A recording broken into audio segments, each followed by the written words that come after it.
वो कभी मेहराब का मेंबर नहीं बन, वो कभी मस्जिद का मेहराब नहीं बन सकता।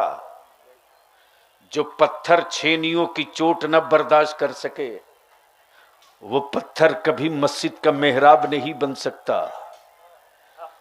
जो औरत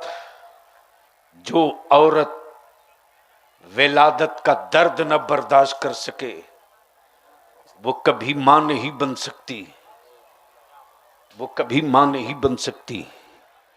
और जो खेत हल के और कुदाल के जख्मों को न बर्दाश्त कर सके, वो कभी फसल नहीं दे सकता, वो कभी फसल नहीं दे सकता। और जो आलिम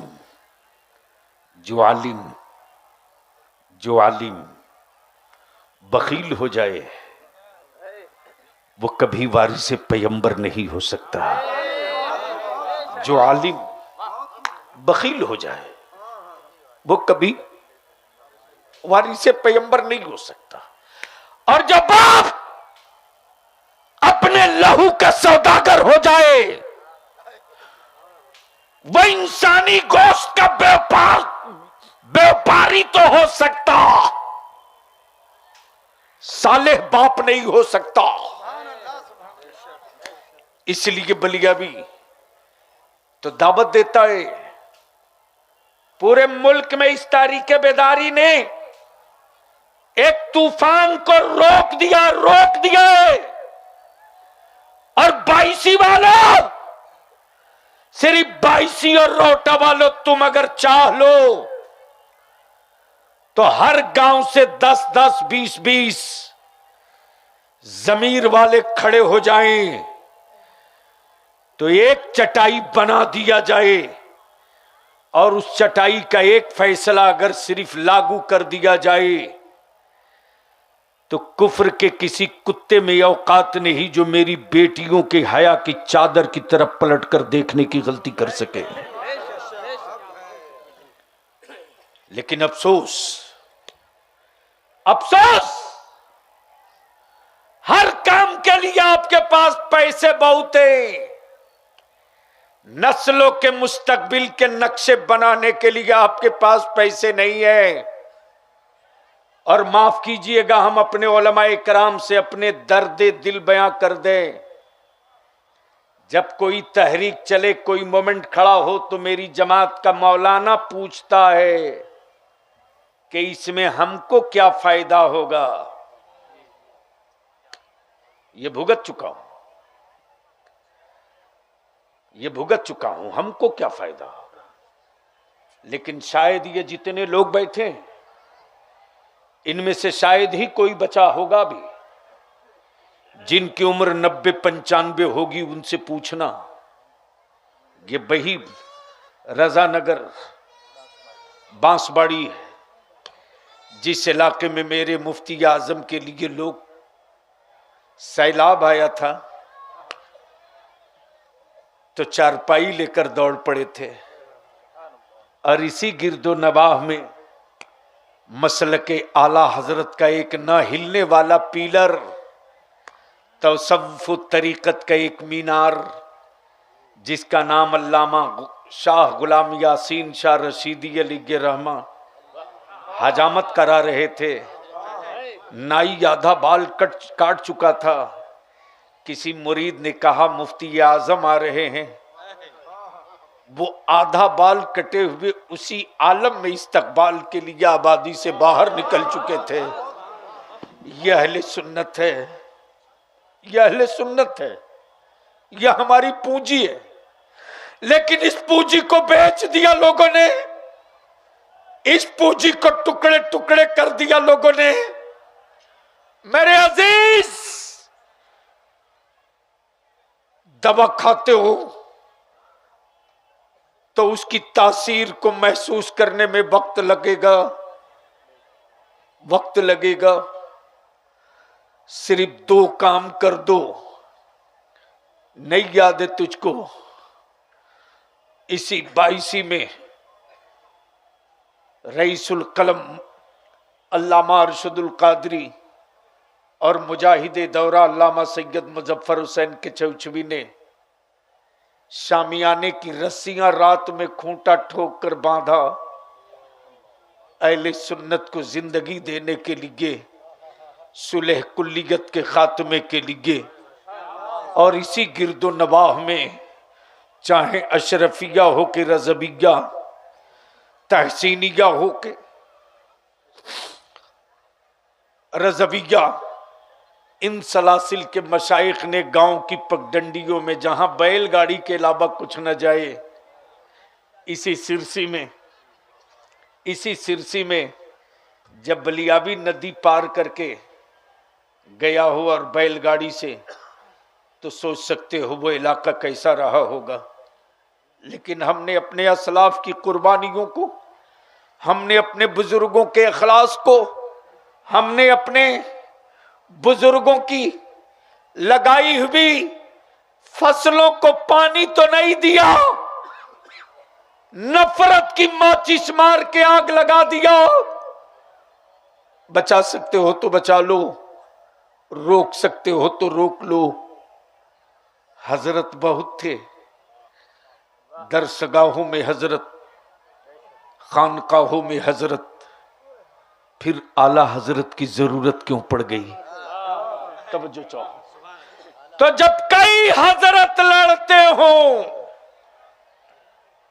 कई हजरत लड़ते हो, तो फैसले के लिए किसी आला हजरत की जरूरत पड़ती है। तवज्जो चाहो, तवज्जो चाहो। लड़ रहे थे हजरत, कुछ हजरत पैजामा का साइज उठा के लड़ रहे थे, कुछ हजरत कुर्ते की लंबाई बढ़ा के लड़ रहे थे, और एड़ी उठा उठा के कहते थे मुस्तफा नूर हैं कि नहीं, वो हुजूर हैं कि नहीं, वो शाहिद हैं कि नहीं, वो मुबशिर हैं कि नहीं, वो नजीर हैं कि नहीं। लड़ रहे थे हजरत, लेकिन फैसला नहीं हो पा रहा था। इंतजार था कि लड़ते हुए हजरत को ठीक करने के लिए कोई आला हजरत आ जाए।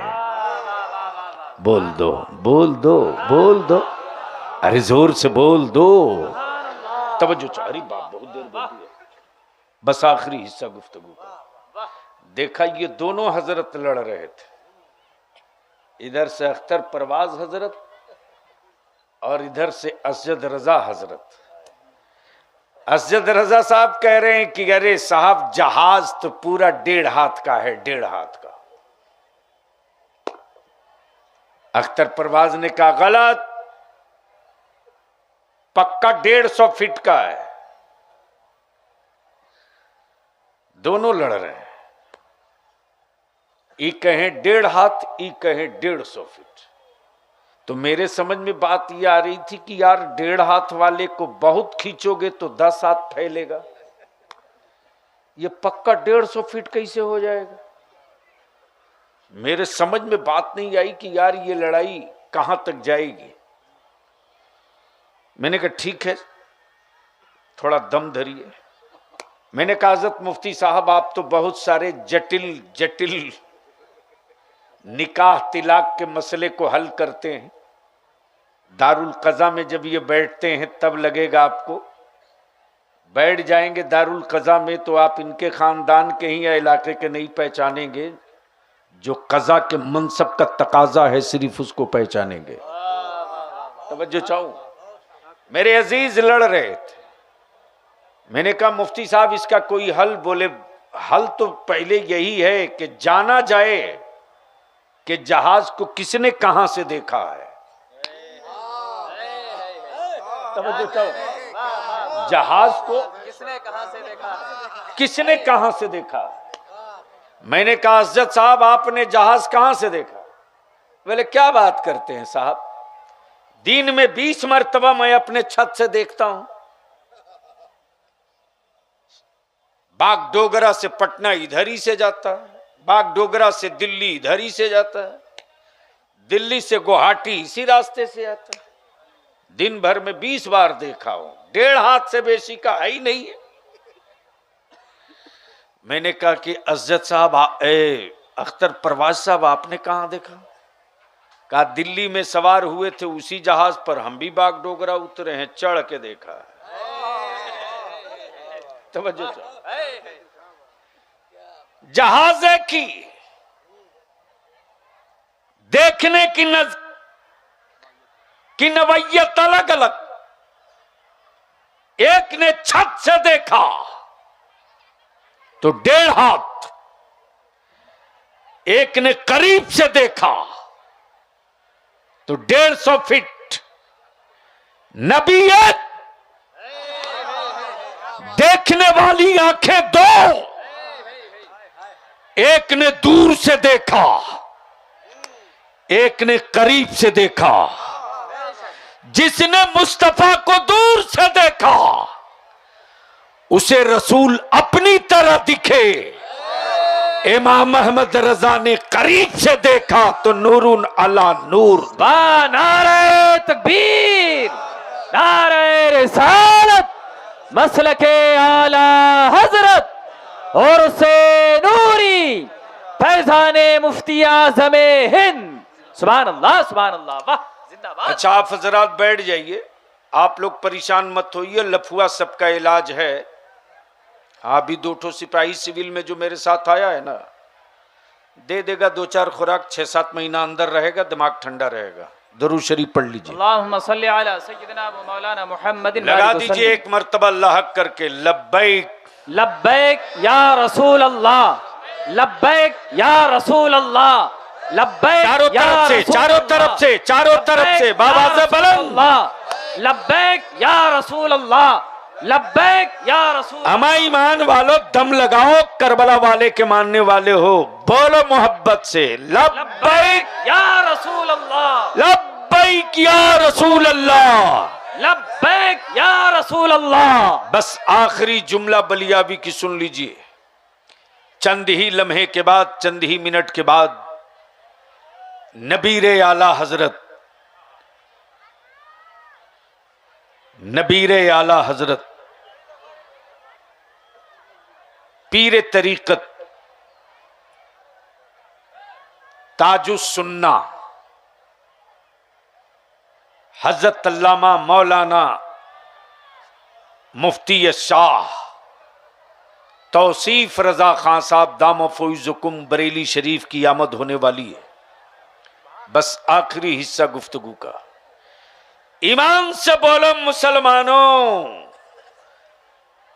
जहेज और तिलक खत्म होना चाहिए कि नहीं होना चाहिए? होना चाहिए, बेशक। धीरे बोल रहे हो आप, चारों तरफ से आवाज उठे तब बात समझ में आवे। जहेज और तिलक खत्म होना चाहिए कि नहीं होना चाहिए? खत्म होना चाहिए। जोर से बोलो, खत्म होना चाहिए कि नहीं? होना चाहिए। कौन करेगा? हुकूमत? अरे बोलो ना। नहीं। हुकूमत नहीं। हम तो दावत दे रहे हैं, चलो जंगल में झारखंड के मेरे भाइयों की हिम्मत को सलाम करो। अज़्ज़त साहब, तहरीक बेदारी का जलवा ये कि जिस लड़के वाले ने 5 लाख रुपया 2 साल पहले लिया था, डाल्टनगंज की तहरीक बेदारी के बाद बाप वो सारा पैसा बेटी वाले के दरवाजे ले जाकर माफी मांग के वापस किया है। सुभान अल्लाह, सुभान अल्लाह, वाह। उसके लिए हमारी जमात का एक एक मस्जिद का इमाम, एक एक गांव के जिम्मेदार सर जोड़ के बैठ गए। कचड़े की रेट में तेरी औलादों को बेचा जाएगा, लिख लो। कीड़े मकोड़ों के मरने के बाद भारत में गम मनाया जाएगा, तेरी औलादों के जख्मी होने पर लड्डू बांटे जाएंगे अगर नहीं सुधरे तो। सीवान, गोपालगंज, मुजफ्फरपुर, बेतिया, मोतिहारी रडार पे नहीं है। रडार पे तुम हो तुम। रडार पे है किशनगंज, पूर्णिया, अररिया। होश में नहीं हो तो दरवाजे पर वो तबाही तेरे खड़ी है कि रखा हुआ पानी चाह करके भी होंठ को न लगा सकोगे। हुकूमतों के बल पर नस्लें जिंदा नहीं रखी जाती, हुकूमतों के बल पर नस्लों के मुस्तकबिल का नक्शा नहीं बनता। जो कौम खुद ही नक्शा बना ले, उस कौम की औलादों को कोई माई का लाल आंख नहीं दिखा सकता। तहरीक बेदारी का मकसद एक ही है, निकाह सस्ता करो, उसी पैसे को बचाकर अपनी औलादों को पढ़ाओ। इसलिए कि अब मस्जिदें बनाने का सवाल नहीं है, बनी हुई मस्जिदें बचाने का सवाल है। अब मदरसों की तामीर का मसला नहीं है, बने हुए मदरसों की